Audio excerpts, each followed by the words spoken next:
So what's on your mind today, man? All is well. Just came back from China and Japan. Okay. My first visits over there speaking with the African China community. and Japan? And Japan. Really? I spent a week in Japan, Tokyo and Nagoya. Okay. And then they flew Nagoya's me. dope. Yeah, Tokyo's dope Nagoya too. is dope. I really enjoyed it.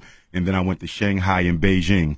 It was bittersweet. Sweet because it was good seeing African people in a different setting from America. Okay, I had never been to China. So it was very good to see that.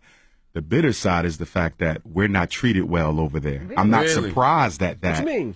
But I was taken aback by the extent to which racism is practiced against blacks in China openly. Really? So in America, we have a civil rights culture. So racism, you have to tuck it under. Has to be covert. It has to be covert. Yeah. And China is very much So, like, overt. what- There were certain nightclubs that we couldn't go into. Really? Oh, yeah. And they will tell you no black people are allowed here. What? There's certain sections of certain neighborhoods you can't live in. So, for example, if they don't want you in a certain section in Brooklyn, they will just use clever real estate tactics to keep you out. Absolutely. Okay, i.e. your credit ain't good enough or the bank didn't approve your loan. They don't have to Or do it's that not in for rent China. anymore. Exactly. They're They'll- direct with it. they're direct with it. We don't want black people here. Oh, without question. And the irony is what? Africa is rolling out the red carpet for China. I mean, they're taking over the Caribbean. They're taking over They're Africa. definitely taking over the Caribbean. They're all in South Africa. In fact, Mandarin is now an official language in the Republic of South Africa. Zulu isn't. Xhosa isn't. So the indigenous languages are not taught in the school, but Mandarin is. That speaks to the influence of China, but they don't roll out the red carpet for us in China. We're the first to build every civilization everywhere. So I don't care if you're in Mexico, if you're in Europe, who were the first Europeans? The Grimaldis of Africa, who migrated 20 to 40,000 years ago, and in the process of climatology, lost the pigmentation, the deep pigmentation that we have. So no matter where you go, we were the first people there. Is there any place in the world we can go and not experience racism?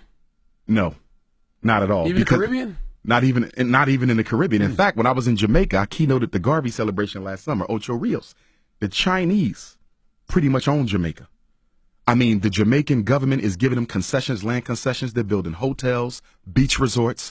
They're building 2 schools for the Jamaicans. And what the Jamaicans have to give them in turn is the right to certain lands, the right to certain waterways. And if it doesn't stop, Jamaica, ironically, the land of Marcus Garvey and Bob Marley, will be the first Chinese colony in the Caribbean. Wow. It's getting bad. And you know why it's happening? Because the black bourgeoisie leadership in both Africa and the Caribbean, they don't have to live with the consequences of the economic decisions they make. So if I'm the president of Jamaica, okay, and China says, listen, we're going to give you $1 million in retirement. We're going to build you a retirement home, but we want this, this, and this. And you can loan as much money as you want. You can borrow as much money from the Bank of China as you want. I'm going to be set by the time I leave office. But what about my nation?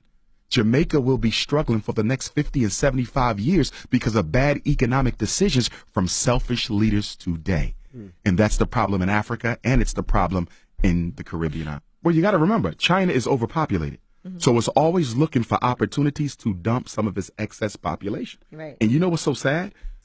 Chinese will come to South Africa poor with nothing.